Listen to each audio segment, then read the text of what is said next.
Buenas tardes, buenas noches, bienvenidos a un nuevo video de música e historia. Hoy vamos a terminar de hablar de Jean-Philippe Rameau, obra musical. La producción musical de Rameau comprende 4 conjuntos distintos de importancia muy desigual: las cantatas, los motetes para gran coro, las piezas de clavecín solista o en concierto y la música lírica, a la que consagró prácticamente de manera exclusiva los 30 últimos años de su carrera. Como la mayoría de sus contemporáneos, reutilizó a menudo algunas áreas particularmente bien hechas o apreciadas, pero jamás sin adaptarlas de manera meticulosa. Nunca fueron simples transcripciones. Estas transferencias son muchas. Se encuentra en Les Fêtes de Gève, L'Entretien de Mus, la musette y el tamborín, sacados del libro de clavecín de 1724, y un aria extraída de la cantata de Berger Fidele, o también otro tamborín. Pasó sucesivamente de Castor et Pollux a las pièces en concert y después de la segunda versión de Dardanus. Otros ejemplos abundan. Por otro lado, no se encontraron en su obra imitaciones de otros músicos, todo lo más influencias al principio de su carrera. Motetes. Rameau fue durante más de 40 años organista profesional al servicio de varias instituciones religiosas, parroquias o conventos, pero aún así su producción en términos de música sacra es muy reducida, y ello sin hablar de la obra para órgano que, en su caso, no se ha conservado. Evidentemente no era un terreno de su predilección, sino a lo sumo un medio de ganarse un sustento apreciable. Sus raras composiciones religiosas son, sin embargo, destacables y se comparan favorablemente con las de los especialistas del género. Las obras que pueden atribuírsele con certeza o casi son solo las 4 siguientes: Deus Noster, Refugium hacia 1713-1715, Quam Dilecta hacia 1713-1715, Inconvertendo, sin duda anterior a 1720, Lauravi, en el Trek d'Harmonie, 1722. Otros motetes son de atribución dudosa, como el Diligam et Inclina Domine. Cantatas. A comienzos del siglo XVIII, la cantata era un género de gran éxito. La cantata francesa, a distinguir de la cantata italiana o germánica, fue inventada en 1706 por el poeta Jean-Baptiste Rousseau y pronto adaptada por varios músicos de renombre como Bernier, Monteclar, Campra o Clérambault.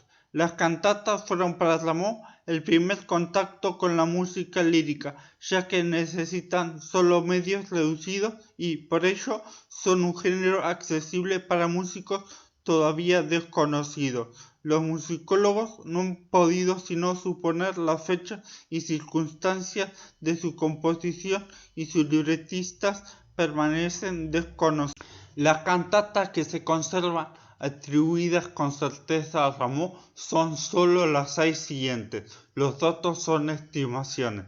Aquilón et Horatie entre 1715 y 1720, Cecis, mismo periodo, L'Impatience, mismo periodo, Les Amants Tragiques hacia 1720, Orfeo, mismo periodo, Le Berger Fidele, 1728. Maret, en su elogio leído en sesión solemne el 25 de agosto de 1765 ante la Académie des Sciences et Belles Lettres de Dijon. De hecho, la primera biografía evoca 2 cantatas más compuestas en Clermont-Ferrand y Hoy Perdida, Médée y L'Absence. Además, se le atribuye otra, la cantate pour le jour de la Saint-Louis. Música instrumental. Rameau es, junto con Couperin, uno de los 2 grandes maestros de la escuela francesa del clavecín en el siglo XVIII. Los 2 músicos se diferencian claramente de la primera generación de clavecinistas que vertían sus composiciones en el molde relativamente fijado de la suite clásica. Esta alcanzó su apogeo durante el decenio 1700-1710 con las apariciones sucesivas de los libros de suite de Louis Marchand, Gaspard Leroux, Louis-Nicolas Querembault, Jean-François Dindru, Elisabeth Jacques de la Guerre, Charles Dupont y Nicolas Siret. Pero ambos practicaron un género muy diferente y en ningún caso Rameau puede ser considerado como el heredero de su mayor. Parecen ignorarse. Couperin era uno de los músicos oficiales de la corte, mientras que Rameau no era todavía más que un desconocido. La gloria le vendrá el mismo año de la muerte de Couperin. Por cierto, Rameau publicó sus primeros libros desde 1706, mientras que François Couperin, que tenía 15 años más, espera 1713 para hacer editar sus primeras órdenes. Las piezas de Rameau parecen menos pensadas para el clavecín que las de Couperin y conceden menos importancia a la ornamentación. Tomando en consideración el volumen respectivo de sus contribuciones, la música de Rameau presenta quizás aspectos más variados. Tiene piezas en la pura tradición de la suite francesa, piezas imitativas Le Rappel de Ossieux La Poule y de carácter Les Tendres Plaintes Le Tretien de Mus, piezas de puro virtuosismo a la Scarlatti, Les Tourbillons, Les Trois Moines, y piezas en donde se descubren las búsquedas del teórico y del innovador en materia de interpretación, l'harmonique, les cyclopes, en la que la influencia sobre Dakin, Royel y Dufly se manifiesta. Las piezas son agrupadas tradicionalmente por tonalidad, pero ver en ellas la estructura de la suite necesita de una buena dosis de autopersuasión. Los tres libros de suite de Rameau aparecieron respectivamente en 1706, 1724 y 1728. Después de esta fecha, solo compuso para el clavecín solista una pieza aislada, la Dauphiné, 1747. Otras piezas, como Les Petits Moltux, se le atribuyen de manera dudosa. Durante su semi-retiro de los años 1740 a 1744, escribió Las pièces de clavecín en concert, 1741, retomando una fórmula practicada con éxito por Mondeville algunos años antes. Las piezas en concierto se desmarcan de las sonatas a trío en que el clavecín no se contenta con asegurar el bajo continuo acompañando a los instrumentos melódicos, violín, flauta, viola, sino que concierta en igualdad con ellos. Rameau aseguró, por cierto, que interpretadas al clavecín solo, estas piezas son también del todo satisfactorias. Esta última afirmación no es muy convincente, ya que tuvo la precaución, pese a todo, de transcribir 5 de ellas, aquellas en que las partes de los instrumentos que faltan serían las más defectuosas.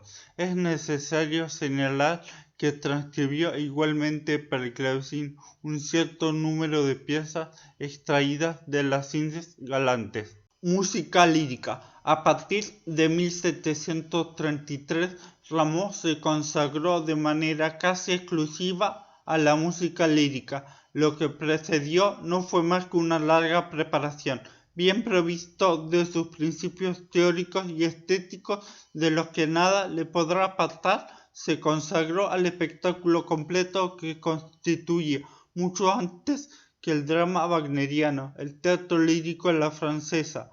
En el plano estrictamente musical, este es más rico y variado que la ópera italiana contemporánea, en especial por el papel reservado a los coros y a las danzas, pero también por la continuidad musical que nace de las relaciones respectivas entre el recitativo y las arias. Otra diferencia esencial era que, mientras en la ópera italiana se reservaban los papeles más largos para las sopranos femeninas y los castrati, en la ópera francesa se ignoraba esa moda. En la ópera italiana contemporánea de Rameau, la ópera seria, la parte vocal comprende en lo esencial partes cantadas en las que la música, la melodía era reina, arias da capo, dúos, tríos, etc., y partes habladas o casi el recitativo seco. Era en estas donde la acción progresaba, tanto que era lo que mantenía el interés del espectador en espera de la siguiente aria. Por el contrario, el texto en el aria se apagaba casi enteramente tras la música, que aspiraba sobre todo a poner de relieve el virtuosismo de los cantantes. Nada de esto sucede en la tradición francesa. Después de Lully, el texto debe permanecer comprensible, lo que limita ciertos procedimientos como los vocalises, que se reservan a ciertas palabras privilegiadas como gloria, victoria. En este sentido, y al menos en su espíritu, el arte lírico de Lully y Rameau estaba más próximo al ideal de Monteverdi. La música debe en principio servir al texto, una paradoja cuando se compara la ciencia de la música de Rameau y la pobreza de sus libretos. Un equilibrio sutil se opera entre las partes más o menos musicales, recitativo melódico de una parte, arias a menudo más próximas del arioso de otra parte, ariete virtuosas, en fin, de apariencia más italiana. Esta musicalidad continua prefigura incluso el drama wagneriano más que la ópera reformée de Gluck, que aparecerá a finales de siglo. Se pueden distinguir en las partituras líricas a la francesa 5 componentes esenciales: piezas de música pura, oberturas, ritournelles, piezas conclusivas. Contrariamente a la obertura lulista tan estereotipada, la obertura de Rameau es de una extraordinaria variedad, incluso cuando utiliza en sus primeras composiciones el esquema clásico a la francesa. El sinfonista nato, maestro de la orquestación, compone cada vez una pieza nueva y única. Algunas piezas retienen particularmente la atención, como la obertura de Saiz, 1748, revisada 1761, describiendo el desenredo del caos original, la de Pigmalión, 1748, sugiriendo los golpes de martillo del escultor sobre su buril o las imponentes chaconas conclusivas de las Indes galantes, 1735, revisada posteriormente, o de Dardanus, 1739, arias de danza, los intermedios danzados obligatorios incluso en el marco de la tragedia permitieron a Rameau dar libre curso a su sentido inimitable del ritmo, de la melodía y de la coreografía, reconocido por todos sus contemporáneos, así como por los bailarines. Este músico sabio, siempre preocupado en su próximo tratado, encadenó paradójicamente por docenas gavotas, minutos, lures, rigodones, passepieds, tamborins, musettes, según su biógrafo Goldberg y Deston. La gran superioridad de todo lo que atañe a la coreografía en la obra de Rameau no ha sido aún todavía bastante subrayada. Opinión compartida por el erudito alemán H.W. von Falterhausen, que se explicaba así en 1922, refiriéndose a las danzas de Zoroastre, 1749. Rameau fue el más grande compositor de ballets de todos los tiempos. El genio de su obra descansa de una parte sobre su perfecta impregnación artística de los tipos de danzas populares y de otra parte sobre la permanencia de la confrontación viva con las obligaciones de la realización coreográfica, que le evita toda distanciación entre la expresión corporal y el espíritu de la música pura. Coros. El padre Martini, erudito musicógrafo y coetáneo de Rameau, afirmaba que los franceses son excelentes en los coros. Les François son excelentes en las coros, pensando evidentemente en este último. Gran maestro de la armonía, a Rameau le gusta componer coros suntuosos, ya sean monódicos, polifónicos, entrecortados por intervenciones solistas o instrumentales, y sean cuales sean los sentimientos o las pasiones a los que se confíe la expresión. Arias, más largas que la ópera italiana, Rameau ofrece muchos ejemplos destacables y siempre de una gran originalidad. Algunas provocan admiración, como las arias de Tellaire, Tristes après Castors Pollux, 1737, Difficile au jour à Frux de Dardanus, Lux Funeste, las invocaciones de Huáscar en Les Indes Galantes, la ariete final de Pigmalión, L'amour Curlet, etc. Recitativos, muchos más próximos al arioso que al recitativo seco, a los que el compositor aporta tanto cuidado como el resto para respetar escrupulosamente la prosodia francesa y poner en obra su ciencia armónica a fin de reflejar los efectos de la pasión y los sentimientos. En la primera parte de su carrera lírica, 1733-1739, Rameau escribió sus grandes obras maestras destinadas a la Académie Royale de Musique, 3 tragedias de música y 2 óperas ballet que constituyen todavía hoy en día los fondos de su repertorio. Tras la interrupción de 1740 a 1744, se convirtió en músico oficial de la corte y compuso esencialmente piezas de divertimento, reservando un papel importante a la danza, a la sensualidad, a un carácter pastoral idealizado, antes de llegar al final de su vida a las grandes composiciones teatrales en un estilo renovado. Les Paladins, 1760, y Les Boreades, 1764. Los libretistas de Rameau. Rameau, al contrario que Lully, que colaboró estrechamente con Philippe Quinault en la mayoría de sus obras líricas, claramente trabajó con el mismo libretista. Era muy exigente, de mal carácter y no pudo mantener largas colaboraciones con sus diferentes libretistas, salvo la excepción de Louis de Cahusac. Muchos son los especialistas en Rameau que lamentan que la colaboración con Udard de Lamotte no haya podido tener lugar o que el proyecto de Samson, inacabada, 1733, en colaboración con Voltaire, no se pudiera desarrollar, ya que Rameau solamente logró trabajar con escritores de segundo orden. A la mayoría los conoció en casa de la Poulinière en la Société du Caveau o en casa del conde de Livry, lugares donde se celebraban lujosas reuniones de espíritus elevados, Vox Spirits. Ninguno de ellos pudo redactar un texto a la altura de su música, y como era habitual en el género, las intrigas eran a menudo alambicadas y de una ingenuidad y de una falta de verosimilitud desconcertantes. La versificación no era una de las mejores, y Rameau tuvo más de una vez que hacer modificar los libretos y reescribir la música después de las primeras representaciones para corregir los defectos más criticados.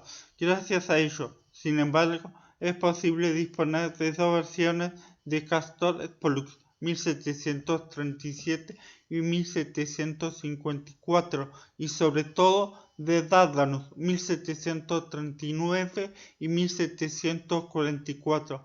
A título de curiosidad, se puede anotar que en Platée 1745, Rameau adquirió los derechos a Jacques Outreau para poder adaptarlo a su modo. Obra teórica. Teoría de la armonía. La necesidad de comprender tan clara en la obra de los artistas es innata en la obra de Rameau. No es sino para satisfacerla por los que escribió un tratado de armonía en el que pretende restaurar los derechos de la razón y quiere hacer reinar en la música el orden y la claridad de la geometría. No duda ni un instante de la veracidad del viejo dogma de los pitagóricos. La música entera debe ser reducida a una combinación de números. Ella es la aritmética del sonido como la óptica es la geometría de la luz. Se ve que reproduce los términos, pero traza el camino por el que pasará toda armonía moderna y él mismo. Claude Debussy. La teoría musical preocupó a Rameau a lo largo de toda su carrera, pudiendo decirse que las ideas expuestas en su Traité de l'harmonie réduite à ses principes naturels, publicado en 1722, mientras aún era organista de la catedral de Clermont-Ferrand y que lo situó como uno de los grandes teóricos de la época, estaban ya en curso de maduración años antes de su partida de esta villa.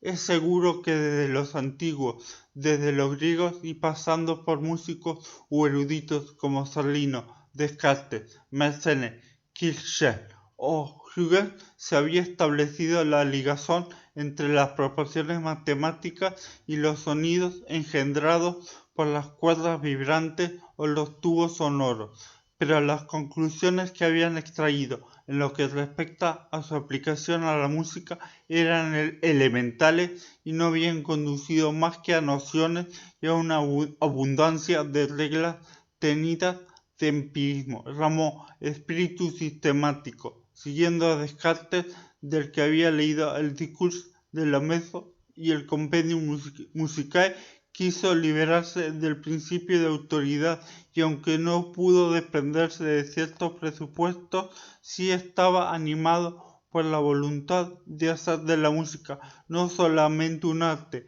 que ya lo era, sino una ciencia deductiva a imagen de las matemáticas. Nada lo afirma mejor que las siguientes líneas. Conducido desde mi más tierna juventud por un instinto matemático en el estudio de un arte para el que me encontraba destinado y que toda mi vida me he ocupado exclusivamente, he querido conocer el verdadero principio como lo único capaz de guiarme con certeza, sin consideración por los hábitos ni las reglas recibidas. Ramo, demostración du principe de l'armonie.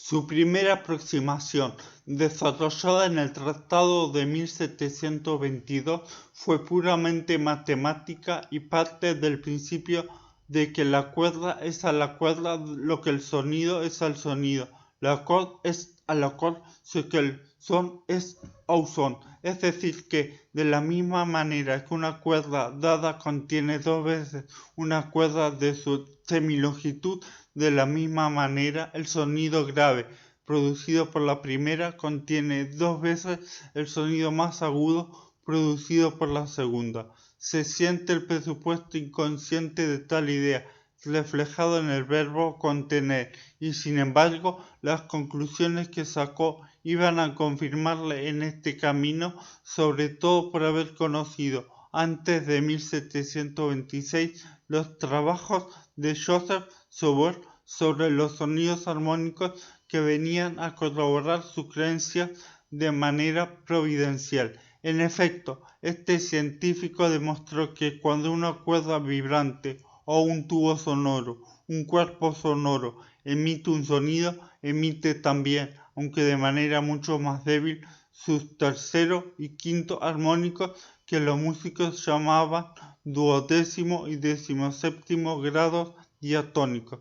Es de suponer que la agudeza del oído no permitía identificarlos distintamente, pero un dispositivo físico muy simple permitía visualizar el efecto, detalle importante, ya que Sauveur era sordo. Fue la irrupción de la física en un dominio que se repartían hasta ese momento matemáticos y músicos. Armado de esta experiencia y del principio de la equivalencia de las octavas, que no son sino réplicas, Quinescent que des répliques, Rameau extrajo la conclusión del carácter natural del acorde perfecto mayor y después, por una analogía que parece evidente aunque físicamente infundada, la del acorde perfecto menor. De este descubrimiento nacieron los conceptos de Bach fundamental, de consonancias y disonancias, de inversión, renversement de los acordes, así como su nomenclatura razonada y la modulación con los que sienta las bases de la armonía tonal clásica. Después solamente quedan las cuestiones prácticas relativas al temperamento, las reglas de la composición, la melodía y los principios de acompañamiento. Todo esto era esencial para Rameau para el que la armonía era un principio natural, la quintesencia de la música. Para él, desde la emisión de un sonido, la armonía está presente. La melodía, por el contrario, aparece después y los intervalos sucesivos debían conformarse a la armonía iniciada y dictada por el bajo fundamental, la boussole de Loreley. El aspecto psicofisiológico de la música no estuvo tampoco ausente en la teoría de Rameau y se desarrolla particularmente en la observación sur notre instinct pour la musique et sur nos principes, opúsculo que publicó en 1754 en respuesta indirecta a la letra sur la musique française de Rousseau. El carácter natural de la armonía materializada por el bajo fundamental es tal que marca de manera inconsciente nuestro instinto para la música. Por poca experiencia que se tenga, se encuentra por sí mismo el bajo fundamental de todas las pausas del canto, según la explicación dada en nuestro nuevo sistema, lo que prueba todavía mejor el imperio del principio en todos sus productos, ya que en ese caso la marcha de esos productos recuerda al oído aquello del principio que lo ha determinado y sugerido en consecuencia al compositor. Esta última experiencia, donde trata el solo instinto al igual que en las precedentes, prueba bien que la melodía no tiene otro principio que la armonía producida por el cuerpo sonoro, principio en que el oído está talmente preocupado, sin pensarlo, que bastante para hacernos encontrar en el campo el fondo armónico del que esta melodía depende. También se encuentran cantidad de músicos capaces de acompañar de oído un canto que escuchan por vez primera. Esta guía del oído no es otra, en efecto, que la armonía de un primer cuerpo sonoro, que cuando no sea lo bastante sorprendente, presenta todo lo que puede seguir a esa armonía y acompañarla, y este todo consiste simplemente en la quinta, para los menos experimentados, y en la tercera, cuando ya la experiencia haya hecho mayores progresos. Rameau se ocupó a lo largo de toda su vida, más que de ninguna otra cosa, de la teoría. Escribió muchos tratados y mantuvo durante más de 30 años muchas polémicas sobre el tema, con Montcler hacia 1729, con el padre Castel al principio amigo y con el que acabó por enemistarse hacia 1736, con Jean-Jacques Rousseau y los enciclopedistas hacia 1752. Por último, con D'Alembert, también al principio uno de sus fieles partidarios. Asimismo, buscó en sus contactos epistolares el reconocimiento de sus trabajos por los matemáticos más ilustres, Bernoulli y Euler, y los músicos más eruditos, en especial del padre Martini.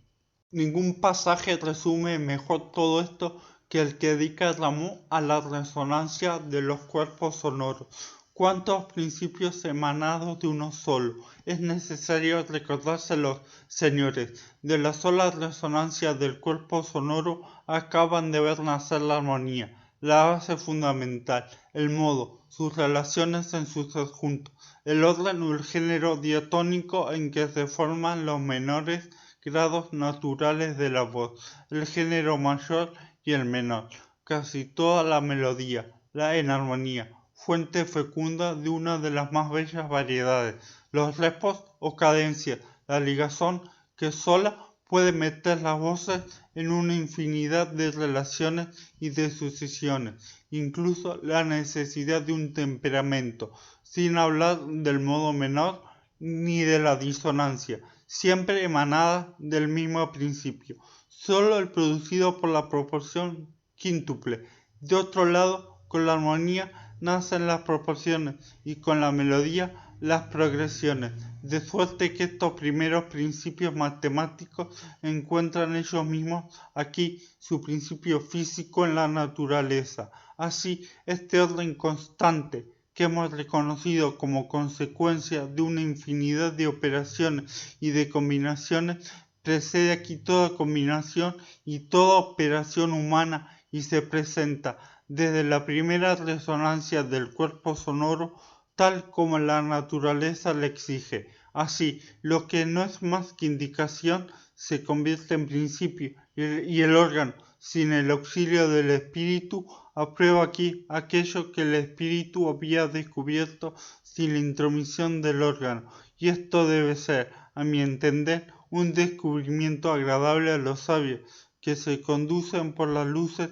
metafísicas que un fenómeno en que la naturaleza justifica y funda plenamente los principios abstractos. Rameau, demostración du principe de l'harmonie. Tratado. Las obras en que Rameau expone su teoría de la música son esencialmente cuatro. Traité de l'harmonie réduite à ses principes naturels, París, 1722. Nouveau système de musique théorique, París, 1726. Generación armónica, París, 1737.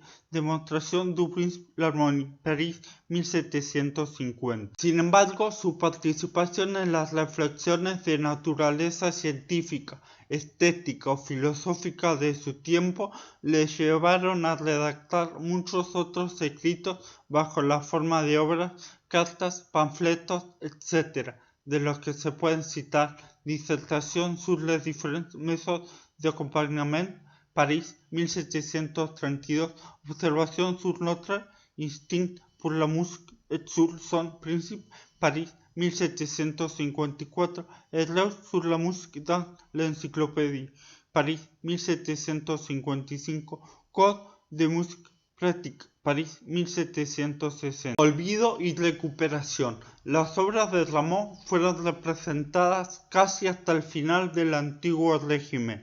Todas sus obras no habían sido editadas, pero muchos manuscritos, autógrafos o no, fueron reunidos por Jacques Marie de Croix y sus herederos los donaron a la Biblioteca Nacional de Francia, que cuenta por ello con unos fondos excepcionales. La querelle de Buffon siguió siendo conocida con los ataques sufridos por Rameau de parte de los partidarios de la ópera buffa italiana.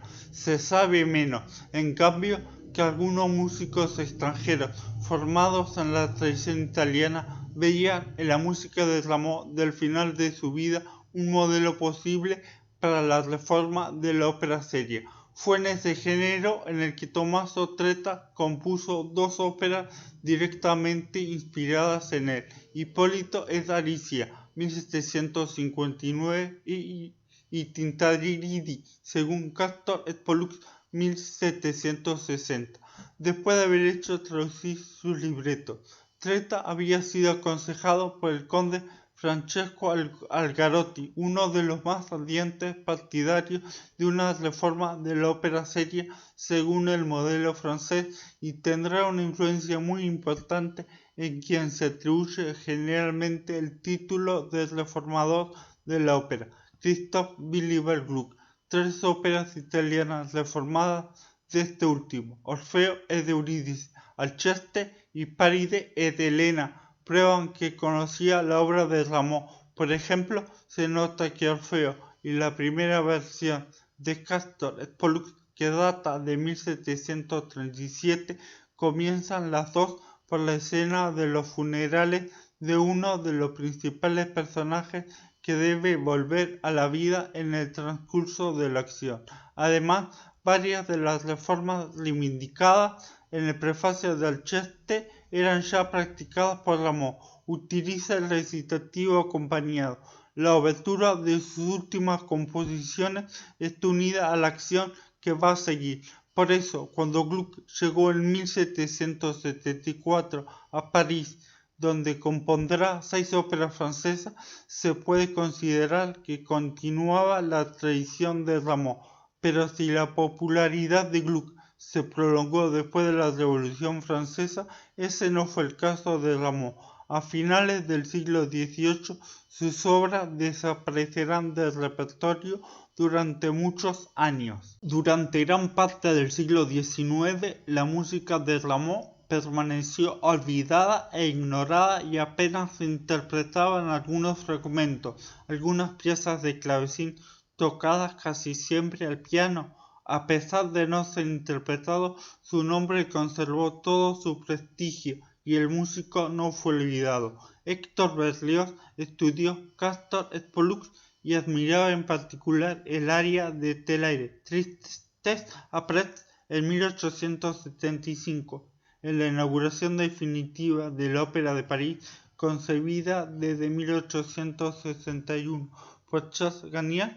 Rameau fue elegido para que su estatua fuera una de las 4 grandes esculturas en piedra que presiden el gran vestíbulo de la Ópera de París, y en 1880 la ciudad de Dijon le rindió igualmente un homenaje con la erección de su estatua. Sin embargo, de manera inesperada fue la derrota francesa en la guerra de 1870 lo que permitió a la música de Rameau resurgir del pasado. La humillación sufrida en esa ocasión indujo a algunos músicos franceses a buscar en el patrimonio nacional a compositores de talla capaz de medirse con los compositores germanos, cuya hegemonía era entonces completa en Europa. Rameau fue considerado de la misma talla que su contemporáneo Johann Sebastian Bach y se pusieron a reestudiar su obra, que reencontraron en las fuentes reunidas por De Croix.